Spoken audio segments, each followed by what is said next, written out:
SRP. Kapulisan, wa na merekomendar pagpaong sa signal sa mga cellphone ato sa kasalugan sa fiesta senior. Dakbayan sa Lapu-Lapu og lungsod sa Konsolasyon, migahinag minilyon ka pesos pagpalit og baksin alang sa coronavirus. Volt sa dakong mall sa Dakbayan sa Lapu-Lapu, gilungkab.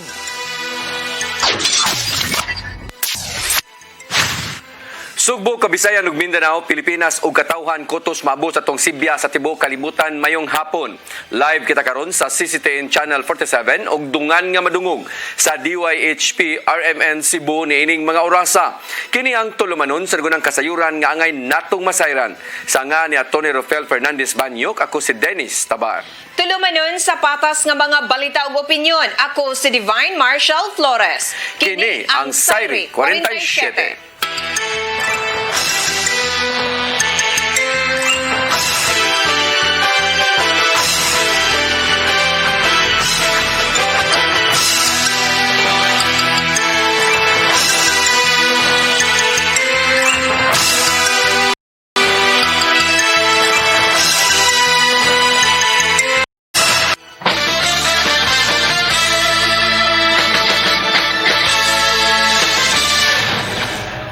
Sa kompletong detalye sa atong mga balita, na desisyonan sa Sinulog Foundation Incorporated nga wa nay mahitabong street dancing karong tuiga.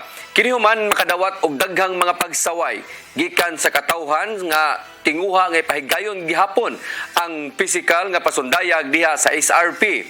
Gihangop usab ni Cebu City kung sa Cebu City Emergency Operations Center ang desisyon sa SFI.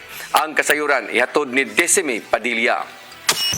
Daghan gyud ang supak nga ipadayon ng sinulog cultural activities diha sa South Road Properties sa rason nga dili haom nga buhaton kini karon tungod sa hulga sa coronavirus disease kun COVID-2019.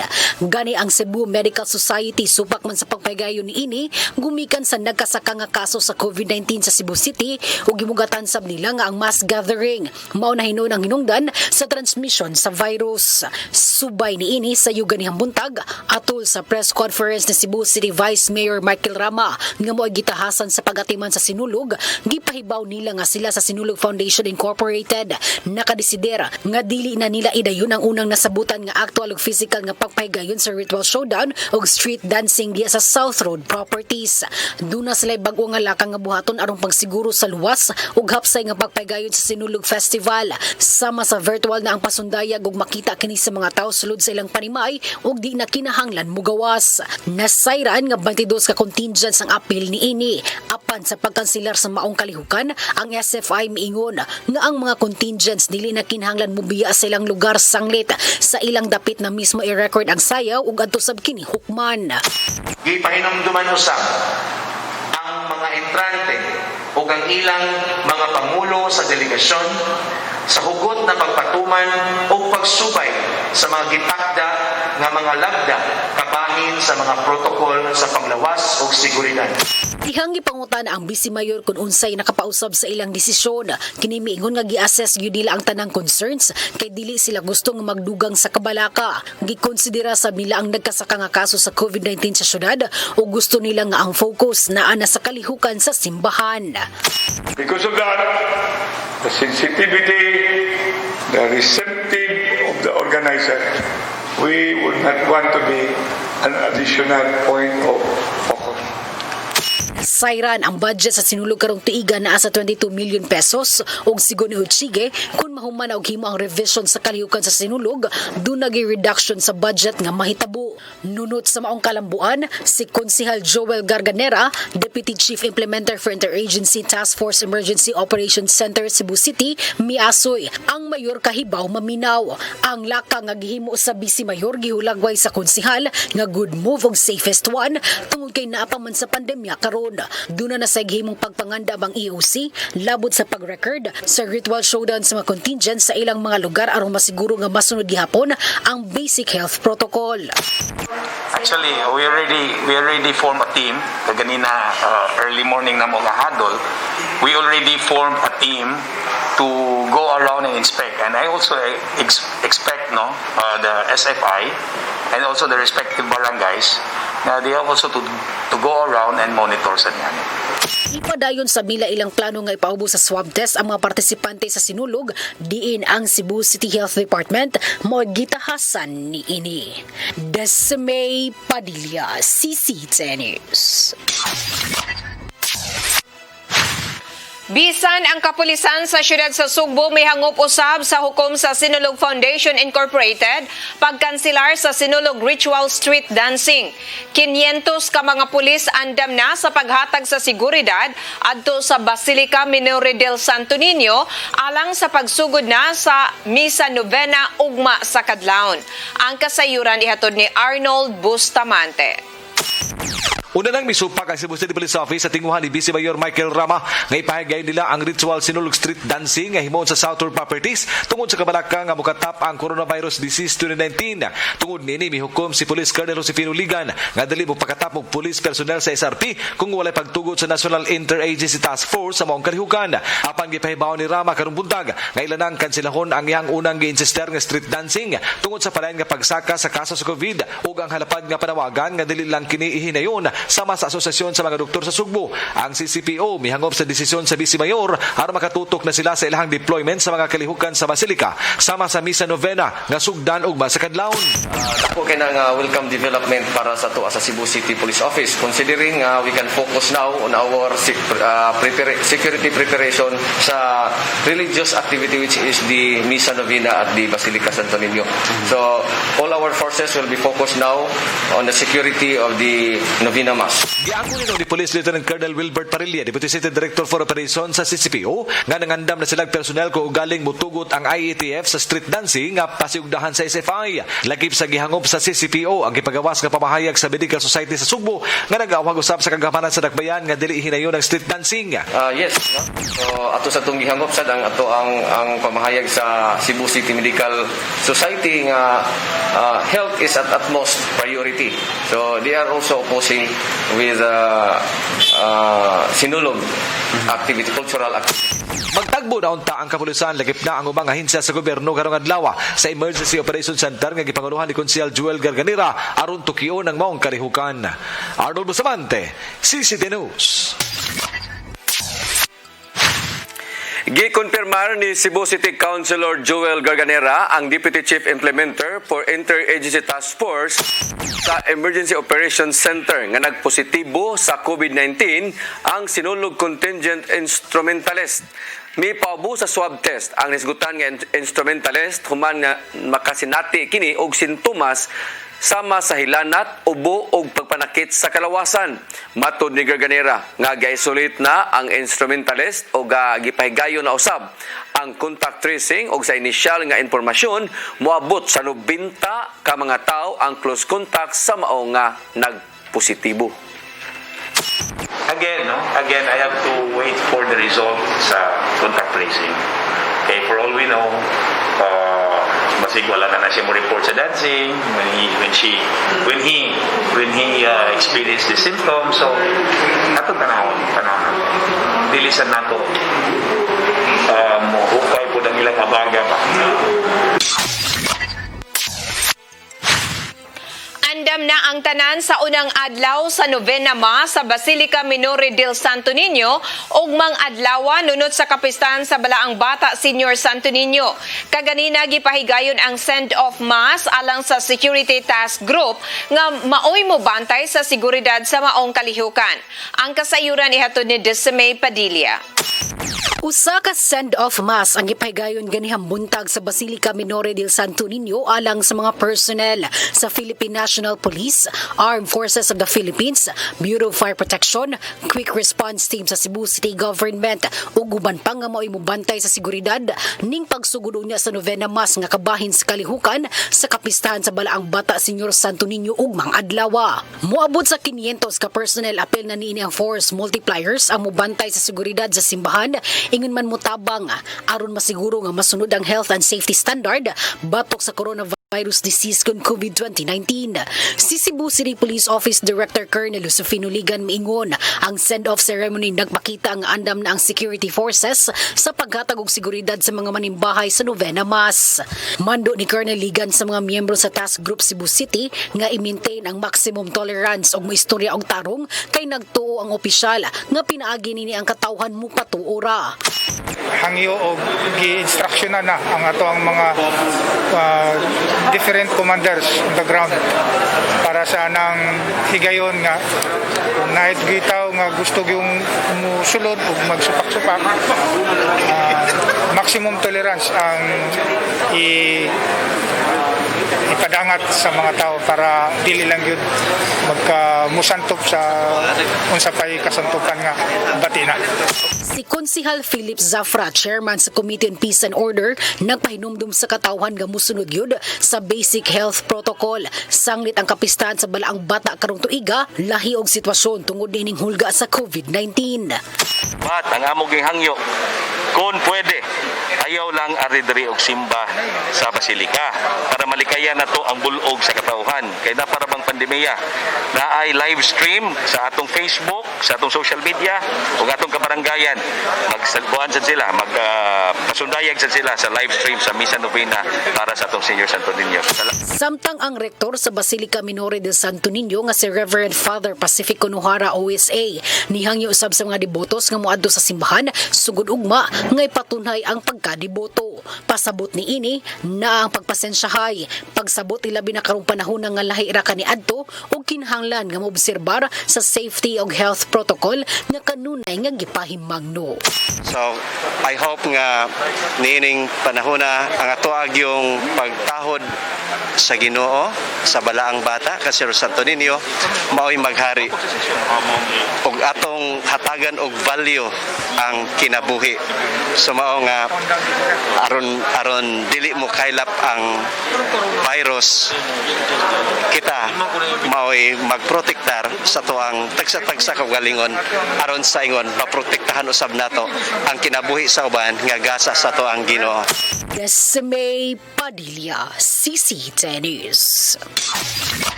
Kapulisan sa Dakbayan sa Sugbo, wa mo rekomendar sa National Telecommunication Commission sa pagpaong sa signal sa mga cellular phone at tol sa mga kalihukan sa Pista Senyor karong tuiga.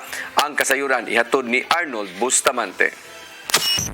7 ka tuig na nga kanunay nga pagngon ang signal sa tanang mobile phone sa Sugbo atol sa mga kalihukan sa sinulog sama sa Fluvial Procession hangtod na sa sinulog Grand Parade. Apan karong tuiga, dili na kinihimuon sanglit wala mo rekomendar ang Cebu City Police Office ngadto sa National Telecommunications Commission kon NTC sa signal shutdown sanglit na lang sa Basilica Minore del Santo Niño ang mga kalihukan sa sinulog. Mato ni Police Lieutenant Colonel Wilbert Parilla, Deputy City Director for Operations sa Cebu City Police Office, nga lahi ang sitwasyon karon itandi sa nanglabay nga mga sinulog nga adunay lapad nga security coverage. Sa pagkakaroon wala ta mag-request o pagpaong sa mga network, no? Unlike before, kay tungod sa kadako sa area nga gi-cover, dili gid siya totally ma-cover up sa to ang mga Ipasabot tinuon ni Parilla nga doon na sila daghang pulis nga ipakatap sa sulod ug sa gawas sa Basilica samtang magpadayon ang siyam ka adlaw nga novena sa mga debotong Katoliko. Iyang gipaniguro nga andam na sila sa sinulog dungan sa pagpahibaw nga wala sila nasagap nga mga kasayuran nga dunay mga tinguha nga mohimog kasamok. Hugot nga seguridad ang ipatuman sa sulod ug gawas sa simbahan. Din siksikon pag-ayo ang mga dala niini ug wala usab sila gitugutan nga makadalag traveling bags. ang tanang musulod ato naman gining gi-secure nya doon na sa tay mga pamaagi, like for example nga ang tanang musulod ato nagyang gidili ang magdala og mga backpacks o kato mga dagko nga bag, mga traveling bag nga musulod sa to ang simbahan kung manimba sila. Dugang ni Parilla nga wala sila makamonitor nga naa na sa Sugbo ang mga criminal gangs gikan sa mga silingang rehiyon tungod sa pagtuo nga naglisod usab sila sa pagtabok gumikan sa kastrikto sa Sugbo. No, ang ato ang mga criminal gangs nga expected nga moabot every sinulog, no, sa pagkakaroon atong monitoring is wala tay na monitor because siguro sad sa tungod sa pandemya nga dili sad sila basta-basta nga makasulod sa Cebu or makabiya silang lugar, but ato gihapon gihugtan og maayo ang ato ang pagmonitor sa mga criminal gangs or any criminal elements nga pwede nga mobiktima sa ato ang mga church. Kapin sa 500 ka mga pulis ang ipagkatap sa sudad sa Sugbo nunod sa mga kalihukan sa Sinulog. Arnold Bustamante, CCTV News. Mosunod, dakbayan sa Lapu-Lapu ug lungsod sa Konsolasyon, migahinag binilyon ka pesos pagpalit og baksin alang sa coronavirus. Kana ug uban pa sa pagbalik sa Sere 47.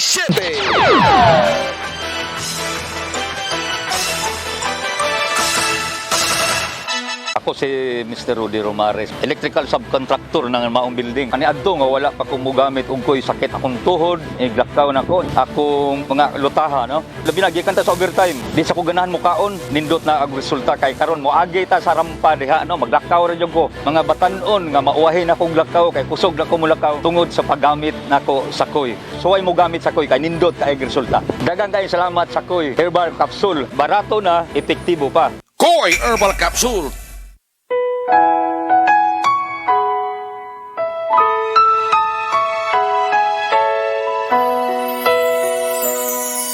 Kita magmalipayon, bagong tuig karon.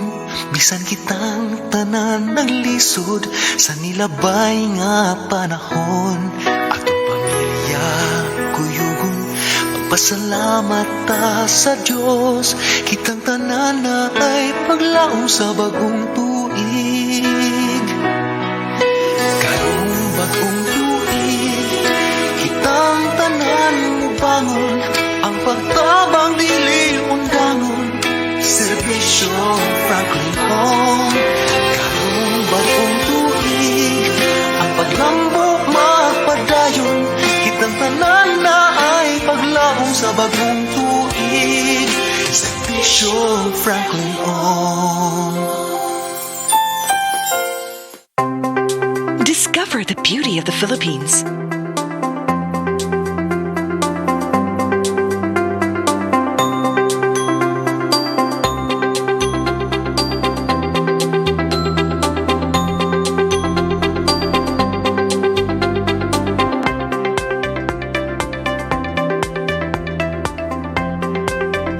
Philippine Airlines, the country's flag carrier.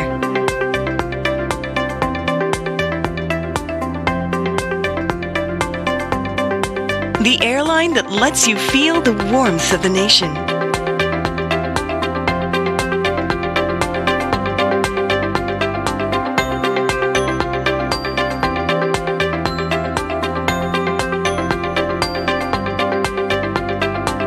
Mabuhay!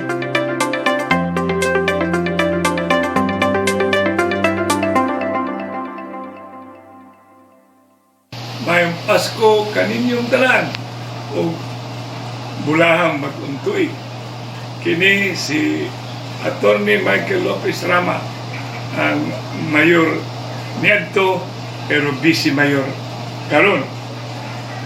I am here being a part of the Oasis of Love, also greeting Nanay, of course Tatay Dudong, Nanay Dayan. However, being in this station now, I take the pride and the privilege of being a part of every now and then activities at CCTN.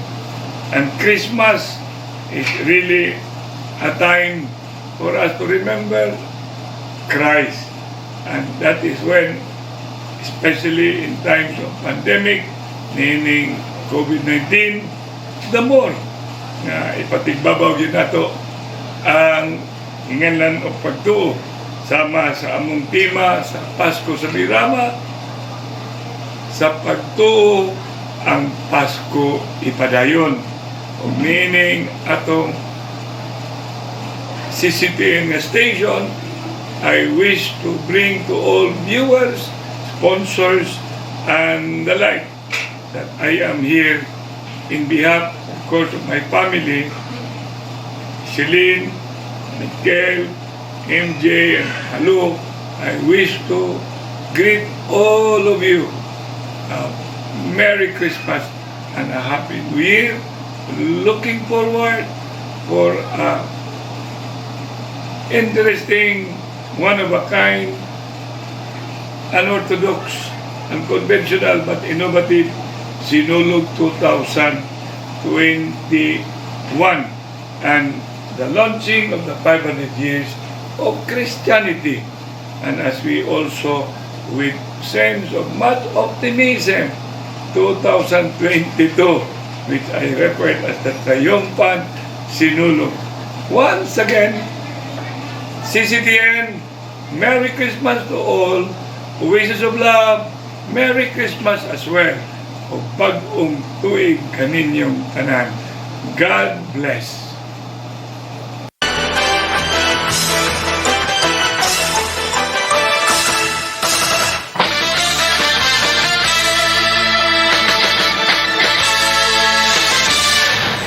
Balik sa atong mga balita, gikan sa 22 ka mga aktibong kaso sa coronavirus sa siyudad sa Mandawi niadtong Disyembre 31, misa ka pagbalik sa 43 ang aktibong kaso sa Dakbayan. Matod sa Dakbayan nga daan nang gilauman ang pagsaka pagbalik sa kaso, ilabi na sa taas nga bakasyon tungod sa holidays. Itandi sa meging buwan sa Disyembre nga ang Dakbayan adunay ubos sa 1% nga positivity rate, so kuhay karong miabot na og 2% ang positivity rate niini. Giawhag ang mga residente nga kanunay nga magmatngon og kadunay gipamati nga mga sintomas, mohatag kini og mensahe dayon ngadto silang Facebook page sa Mandawi City Public Information Office ingon man motawag baka sa ilang EOC nga hotline. Gi-expect yun ni Mayor. Bisan pa sa ato mga interview before, ingon yun siya nga pag-expect nga musaka after sa holidays. Kung tanaw ninyo, nisugod na 1 week after the holidays, ni hinahinay usaka ang cases nato from positivity rate of only 1%. Karon nihimong 2%, yan isaka gahapon murag the previous days na 11 cases na ba. Gi-expect na nato nga musaka tungod kay makita man nato atong pag-holiday season daghan jong nang gawas-gawas. Daghan jong nagalubilo ba. Nagahinang daan og 20 milyones pesos ang lungsod sa Konsolasyon alang sa pagpalit og bakuna batok sa COVID-19. Si Mayor Johannes Jojo Aligado miklaro hinuon, magpaabot pa sila kung dunay pagtugot sa Department of Health o sa IATF nga mahimo na silang makapalit sa bakuna. Gikinahanglan usab nga ang bakuna nga ilang paliton aprobado na sa Food and Drugs Administration. Apan maoy paliton sa mayor ang bakuna nga dili ginama sa China. Dili usab itingob sa pagpalit sa mayor ang bakuna alang sa pagpakigbatok sa COVID-19. Matod ni Mayor Aligado nga balig 10 lang una ka baksin, kung 10 milyones pesos lang una ang vaccines, ang una nilang paliton, din mo ilang unahon sa pagbakuna ang mga frontliner o kadtong talandugon ang kahimtang sama sa mga masakiton o mga senior citizen. Samtang sa kagamhanan sa Dakbayan sa Lapu-Lapu, mugahin usab og 100 million pesos nga pundo aron ipalit sa bakuna sa COVID-19. Ang maong mga bakuna unang ihatag sa mga frontliners o uban pa nga mga sektor nga dali rang mataptan sa maong nga virus. Ang kasayuran ihatod ni Patch Anthony Inso. Mutaga na og 100 million pesos nga pondo ang kagamhanan sa Dakbayan sa Lapu-Lapu aron ipamalit og bakuna kontra coronavirus disease 2019 kon COVID-19. Kini magitug-an ni Lapu-Lapu City Mayor Junard Dahong Chan diin siya nagplano nga moduso og supplemental budget alang nini. Well, we will buy vaccine. Actually, mo na itong gitanaw sa itong kwarta o pila, but na natin allocate gitanaw na to nga allocation. We will do supplemental budget for that. Inong gitugan sa mayor nga sa kasamtangan, wala pa mohimo ang syudad og negosasyon sa mga pharmaceutical companies nga nagtanyag sa maong bakuna gikan sa gawa sa nasod. Kini gumikan kay pabuton pa sa syudad ang rekomendasyon sa Department of Health kun DOH labot sa klase sa bakuna nga ilang paliton aron pagsiguro nga kini epektibo. So our the frontliners, no? Those who are in the areas na like yung mga vendors, mga drivers kaya naagid pirmi. Sila may pinaka importante sa tanan kung wa sila, so di sila makatakod sa ato ang mga kaigsuunan. Gidugang sa mayor nga ugaling ang syudad makapalit na sa maong mga bakuna, hatagan nilag prioridad sa paghatag nini ang mga frontliners o ang uban pang sektor sa syudad nga vulnerable sa virus. Fox Anthony Inso, CCTN News. Giklaro sa Lapu-Lapu City Hospital nga way nahitabong mass resignation sa mga doktor sa Tambalanan. Giangkon hinuon ni Dr. Ronald Oporto, ang hospital chief sa Lapu-Lapu City Hospital, nga dunay duhan nila ka mga casual nga doktor nga wa na girinyo ang kontrata. Kini human sa ilang gihimong evaluation og assessment, din wa na makapasar ang maong mga doktor. Gawas ni ini duna say laing doktor ang ni-resign human nga mulargahay kini sa gawas sa nasod. Gidugang ni Oporto nga duna na hinuon sila'y na-hire nga laing tulo ka mga doktor nga hulip sa mga doktor nga ni-resign o wa na marinyo ang kontrata.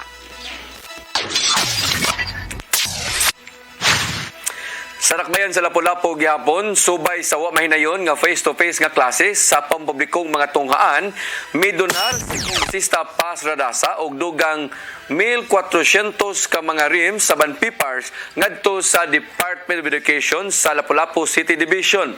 Kini aron dunay maggamit ang mga pampublikong tunghaan sa padayong paghimo og mga modules nga mao ipanghatag ngadto sa mga tinun-an. Samtang niabot na usab sa 5 ka mga risograph machines ang gi-order ni Kongresista Paz Radasa gikan sa nasod sa Japan o gitugyan ngadto sa DepEd Lapu-Lapu City Division. Matod sa Kongresista nga gikan sa iyang personal nga kwarta ang gipalit sa maong mga gamit alang sa modular learning tungod kay usa sa iyang prioridad ang edukasyon sa kabataan. Mandawi City Enforcement Unit na utang og marking sa sud og gawas sa Mandawi City Health Office nga mo'y tamdan sa mga residente nga mobisita sa buhatan. Kini resulta sa panagtagbo sa City Health Office og sa MCEU nga nabalaka sa social distancing sa City Health Office. Matod sa MCEU nga mudagsa gyud ang mga tawo sa buhatan sa City Health aron magpakonsulta ingon man magpabakuna. Ilabi na matag adlawng Lunes ug Biyernes. Adunay usa ka gatos ka marking sa sud o gawas sa sa health office. Syudad sa Mandawi mihangop sa lakang ni Governor Gwendolyn Garcia sa pagtuki sa legality sa pagbaligya sa Cebu International Convention Center ngadto sa Dakbayan. Ang kasayuran ihatod ni Mereros Sagarino. Gihangop sa syudad sa Mandawi ang lakang ni Gobernador Gwendolyn Garcia sa pagsusi sa legality sa pagbaligya sa Cebu International Convention Center nga ana sa Dakbayan. Human na basura ang kaso batok sa gobernador sa pasangil nga gi-overprice ang gitukod nga CICC sa iyang niaging termino. Si Garcia giingong muumol og usa ka technical working group aron sa pagtan-aw sa legalidad sa pagbaligya sa CICC sa Dakbayan sa Mandawi sa niaging mga administrasyon. Diri na sa Dakbayan sa Mandawi, ihangop nato ang move sa provincial government nga maghimo sila og kaning TWG to look into the legality sa sale sa mga previous admin kay nag-mention man gud to og katong observation sa COA unya diri sa ato District Mandawi makita pa og unsa ni nga observation. So mas maayo nga makita og unsay mga legal basis sa mga statements ni Gov. Gwen regarding sa CICC. Ang CICC nga gigamit ato sa pag-host sa Sugbo sa 12th Asian Summit gibaligya sa administrasyon ni kanhi Gobernador Hilario Davide III sa Dakbayan sa Mandawi sa administrasyon ni kanhi Mayor Luigi Quisumbing sa kantidad nga 300 milyones pesos. Matod sa Dakbayan nga kung mapadayon ang pag-recover sa CICC, ang mga nagpuyo sa lugar nga mga nasunugan kaniadto sa Barangay Gezo, Mantuyong ug Barangay Tipolo ibalhin sa permanenteng puy-anan nga nahimutang sa Maharlika ug Gezo nga bahin sa 9.2 hectare lot. Gi-fast track na to diha ang paghimo sa ilahang socialized housing kay kabantay man ta nga medyo na patag na to dito nga himuan na o backfilling kay mao man sana nga area ang butangan kadto sa permanent site na gyud aning mga nagpuyo for Diaz Marlica. Unya ang kanina sad sa Giso ug sa Mantuyo nga say katong diri sa first nga area nga gi-relocate diri sa SICC. Matod sa Dakbayan nga wala pay formal nga koordinasyon tali sa probinsya ug Dakbayan kabahin sa CICC. Mary Rose Sagrino, Sista News.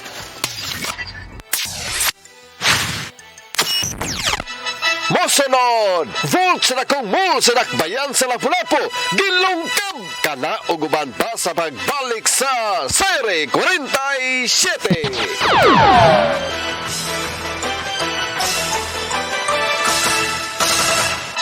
Ako si Gumersindo Alforque Rivera, ako asawa ni Tagas Fernando. Nadto una, sakit ang kalawasan. Ako manggibintin ang koy, nawa na tanan, nakaayos ang mong balatian. Barato na, epektibo pa. Koy Herbal Capsule. Discover the beauty of the Philippines.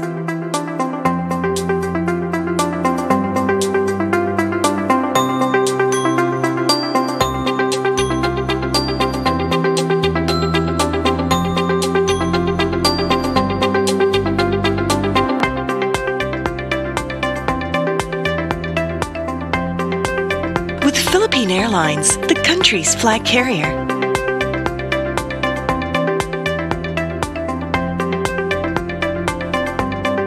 The airline that lets you feel the warmth of the nation.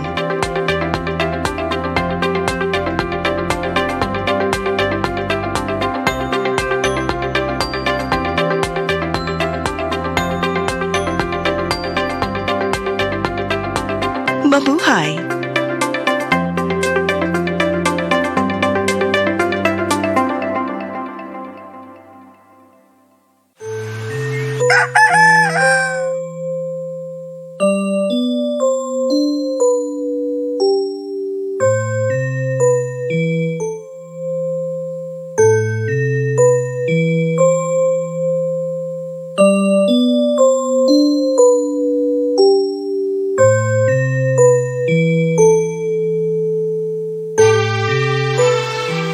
Ma, wala na may data, ma. Palod, ma.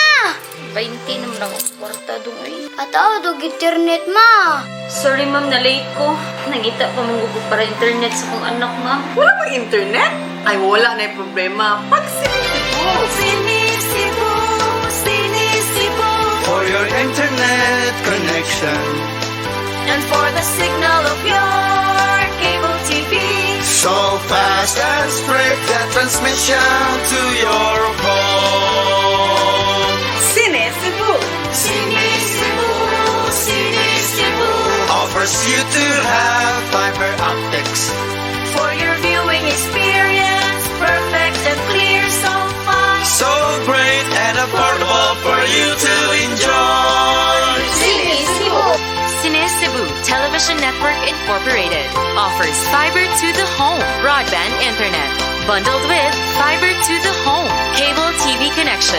Cine Cebu Television Network Incorporated with its operation in Metro Cebu and the whole province of Cebu soon. And affordable for you to enjoy. Sinisibo.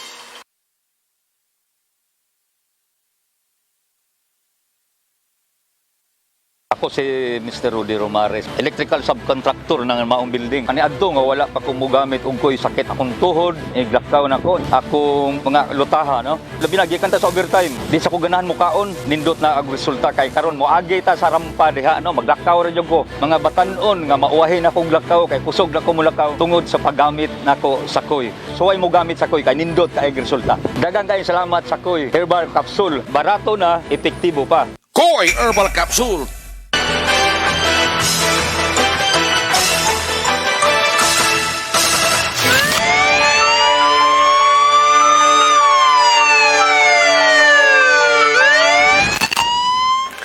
Balik sa ato mga balita, usa ka dakong mall sa Barangay Paho, Dakbayan sa Lapu-Lapu gilungkab. Kwarta sa Bolt may sa maong tindahan sud sa maong nga mall nasakiyo sa mga kawatan. Ang kasayuran ihatod ni Patch Anthony Inso. Gilong kabango sa kamol sa barangay Paho, Dakbayan sa Lapalapo diin na diskubrihan kini kaganihang buntag. Ang Gaysano Mactan Island Mall ang gialarma sa kapulisan human na bantayi sa ilang maintenance personnel kaganihang pasado las 8 sa buntag nga naguba na ang lock sa ilang main vault. Hinoon napakyas ang mga kawatan sa pag-abli sa main vault tungod sa kadako nini apan duha ka mga vault sa duha ka butik sud sa mall ang naablihan gyud ug nahanaw na ang mga sud nini nga salapi. Sa pagkakaroon dili pa nato ma-identify kung pila gid kabuok no ang gigo nila, but so far ang kita nato nga vault nga na open dunay duha ka vault nga nagpasad, but the rest mo nang gi-individual og open ang mga tenant no gitan-aw og nabay nakuha pud sa ilaha. Suma ni Mayor Chan kinsa may apil sa paghimog inspeksyon sod sa mall nga kwarta ra gyud ang tuyo sa maong mga kawatan. Human nga wala ra kuhaa mga cellphones nga nagpasad na lang sod sa mall apan dili pa niya matino kun do na bay mga alahas nga gikawat. Mao ni karon na nanay mga tenant nga dunay ilang kaugalingong CCTV. So mo nay ipatawag nanay usa ka diha karon ipatawag pa ilang mga IT na mo apoy mo open. So daghan makatabang ani the CCTV of our tenant sa tenant meaning establishment and the establishment itself doon na gid siya iyang CCTV surrounding inside the mall. Atol sa paggutlo ni balita nagtuo hinoon ang mayor nga hayan tuwa pa sa sud sa mall ang mga kawatan tungod kay way nakita nga forced exit ang kapulisan kaganiha tagsa hinoon nga gipasud sa mall management ang ilang mga tenant aron sa pagtino kun do na bay mga nawa sa ilang butik alang sa gihimong inventory sa kapulisan. Gitug-an ni Azazena Navarro empleyado sa Sakasalon sud sa mao nga mall nga wala ra hinoy nakawat sa ilang mga gamit atol sa iyang pagsusi niini. Wala ra, okay ra. Thank you kayo. Fox Anthony Enso CCTNews. Kapin sa usa ka gatos gramos sa shabu nga adunay value nga 14,000 pesos nasakmit sa gipahigayong bypass operation sa kapulisan sa syudad sa Mandawi kagabi. Didto kini sa Zuelig Street, Barangay Subang Dako. Ang subject sa bypass mao si Gerald Banyes. 30 anyos usa ka high value individual nagpuyo sa Barangay Bulacau sa Dakbayan sa Sugbo. Laing suspect mao sila si Renan Riason Paden, 30 anyos mulupyo sa Barangay Bulacau, syudad sa Sugbo, og Michael Mariquet Prado, 24 anyos, presidente sa susamang barangay. Ang bypass kon residente sa susamang barangay. Ang bypass operation konektado sa pagkasikop ni Arnold Bernales Limosnero ni adtong Enero 4 nga nakuhaan og 50 gramos nga shabu og nagkantidad og 300 milyones pesos. Because ang ang source man good is from Manila, then di magino klikan na pay mga users dire sa Region 7. So kung until such time na wala users, mukuan gud ang illegal drugs.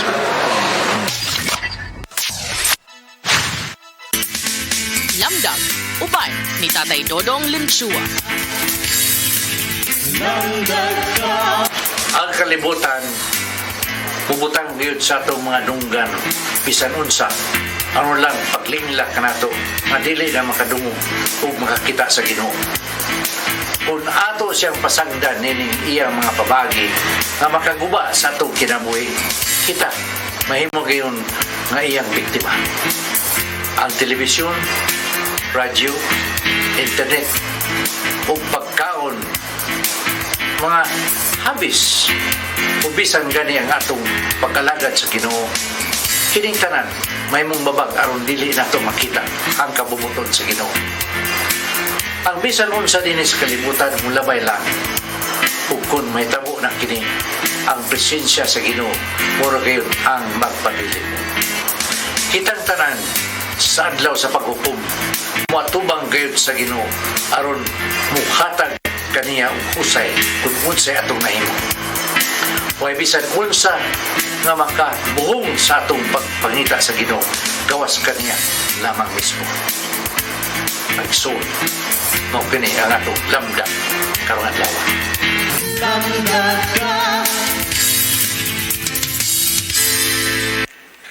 Mao kadto naglangkob sa ato mga balita sa Sayre 47 sa nga ni Atty. Rafael Fernandez Banyok. Ako si Dennis Tabar. Ako usab si Divine Marshall Flores. Ako datong klarohon din no kung 50 grams that's only 300,000 pesos ang value. 300,000. Oh, 300,000 not milyones. Oh, nasayo pag-type. Sorry po, tao lang po. Nya wanay ko na, wanay sinulog. Atong klarohon cancel na ang sinulog. Wala na actual showdown, wala na actual street dancing. So, pulos na lang ni virtual dance no or online. So, ang buhaton ani sa Sinulog Foundation mo perform ang mga contingents sa ilarang lugar, kuhaan og video unya ipakita na unya inig fiesta ni senior, ipakita na didto na diha na nato makita sa mga television or online ang ilang presentation. I think mas safer, no? Hindi man sa kadaghan na puro man kabuok siguro. Ang contingent. Ang talisay ni atras naman to, I don't know nga karon nga adto ra sila mo perform sa ila, I don't know kung mo join pa ba ang Talisay City after sila ni withdraw. Pero og nagkaandam na pud sila, unya na sila yung mga costume nga nakuan. May siguro i-appeal na lang I-appeal pod na kay lang, no? video ra bitaw. Oh, total dili wala may actual na street dancing sa Cebu City nga mauntay gi-insist at first, no? Sa mga official sa Cebu City. Sayang sad ang 22 million nga budget for that, no? Gamito na lang unta na ang uban ana para sa pagpamalit og bakuna. Kay wala hisgot, no? Wala pa naghisgot ang Cebu City kung pilay gi-allocate nila nga budget for the vaccine. Ang Lapu-Lapu 100,000, ang Konsolasyon na 1,000 million. A million. 100 million. Ang Konsolasyon 20 million. Ang ilang gi-allocate na nga budget and hopefully ang Cebu City. Ang ato sinulog pa 25 milyones pa gisgutan. Siguro after sa sinulog ilan na ning estudyuhan kung pilay i-budget nato diri sa Cebu City. By the way, sa US sa DI confirmed na ang pagkadaog ni US President Biden after sa nahitabong attack sa US Capitol sa mga supporters ni Donald Trump nga usag yudens ang namatay.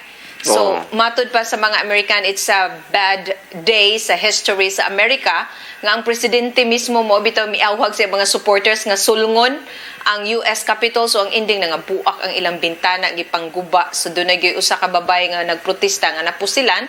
Wa mo survive pagda sa ospital, patay. So, pait kaayo ang kahimtang naapatas pandemic, magpatay-patay. I think kini si Donald Trump doon na siya parente nga Pilipino.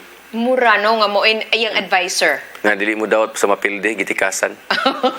Mo iyang advisor din. Kapait. Okay, unya wa na matay kung oras ning atong tulumanon, hanto na lang ugma dinhi lang sa inyong paboritong tulumanon, Sayre 47.